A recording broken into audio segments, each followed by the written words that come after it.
Bonjour à tous, très heureux de vous accueillir ici au golfe de Gielagh d'Annecy. Je m'appelle Yann et nous voilà donc pour la première séquence, la première leçon vidéo, celle qui concerne la position du grip. Comme nous en avions parlé la dernière fois, au niveau des fondamentaux, je vous avais précisé qu'il était effectivement indispensable d'avoir une bonne position de main sur le club si vous vouliez effectivement réussir, en tout cas être plus régulier dans vos trajectoires. Alors la première chose, c'est la forme du grip en fait.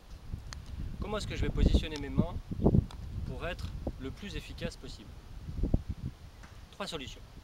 La première, c'est le grip baseball, avec une main gauche en haut et une main droite en dessous. Alors évidemment, main gauche en haut, main droite en dessous, ça concerne le droitier.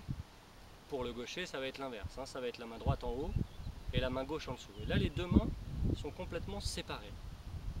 Ça, c'est ce que l'on appelle le grip baseball. Ensuite, vous avez le grip overlapping, avec toujours pareil, la main gauche en haut et la main droite en dessous, et le petit doigt qui vient se caler ici entre les deux. Ça, c'est ce que l'on appelle le grip overlapping ou le grip Vardon. Ensuite, on a le grip interlocking. C'est celui qui consiste à croiser le doigt là, l'index de la main gauche, avec le petit doigt de la main droite. Donc je viens ici croiser ces deux doigts et ensuite saisir le club avec les trois autres doigts ici de la main droite. Ça, c'est le grip baseball.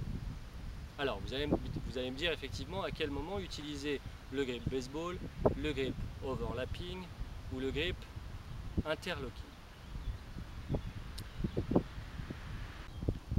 Eh bien, ça va complètement dépendre de plusieurs choses.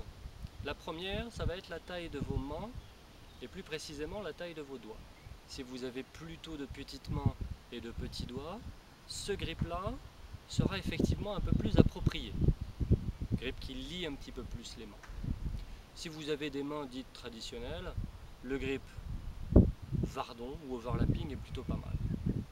Et puis pareil, si vous manquez un petit peu de force, le grip baseball, celui-ci, est plutôt effectivement un bon compromis entre les deux. Ceci dit, faites des tests, essayez les trois formes de grip et vous verrez bien celle qui vous convient le mieux.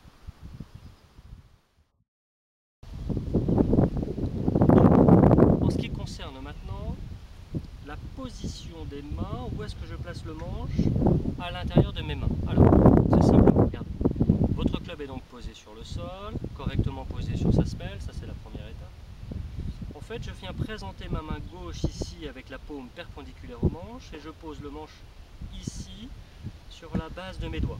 Première étape, je resserre les doigts. Ensuite, je pose cette partie-là de la paume contre mon manche.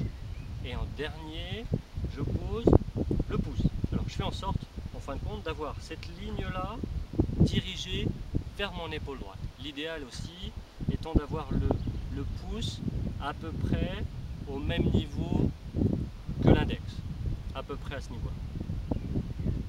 Ça, c'est la position de ma main gauche. Quelle que soit la forme de mon grip, ma main gauche sera toujours positionnée de cette façon-là. Ensuite, ma main droite. Même principe, quelle que soit la forme de mon grip, en baseball, en overlapping ou en interlocking, je viens poser mon petit doigt ici, je pose le manche ici sur la base de mes doigts, je viens poser ici le pouce de ma main gauche dans le creux de la paume de ma main droite, et ensuite, je pose mon pouce de la main droite le long du manche. Je vais également utiliser cette ligne-là que j'oriente également vers mon épaule droite. Voilà un bon grip. Ni trop fort, ni trop faible. Alors, qu'est-ce que l'on appelle un grip trop fort? Un grip trop fort, c'est lorsque ma main gauche est tournée ici vers la droite et que ma main droite est tournée ici vers la gauche. Ce qui en résulte, en fin de compte, c'est une trajectoire plutôt avec un effet vers la gauche. Pourquoi? Parce qu'à ce moment-là, ce mouvement est facilité.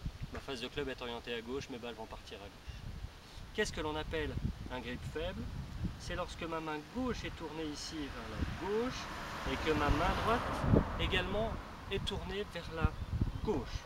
Inévitablement, cette position-là va m'entraîner vers des trajectoires plutôt à droite, c'est-à-dire des effets de balle en slice. D'accord? Donc, soyez vigilants, La position de vos mains va déterminer l'effet de votre balle. Si vos mains sont mal placées, vous risquez d'avoir de l'effet. Et bien voilà, vous savez à peu près comment placer vos mains sur le club. Si vous avez le moindre doute sur votre grip, sur la façon de positionner vos mains, faites-nous une petite vidéo et puis on essaiera ensemble de déterminer quelle est la meilleure forme de grip pour vous, la meilleure prise, la plus adaptée en tout cas, et puis on essaiera d'améliorer votre position, la position que vous adoptez sur le manche. Et puis si vous avez la moindre question, vous savez comment faire. A très bientôt pour la prochaine leçon.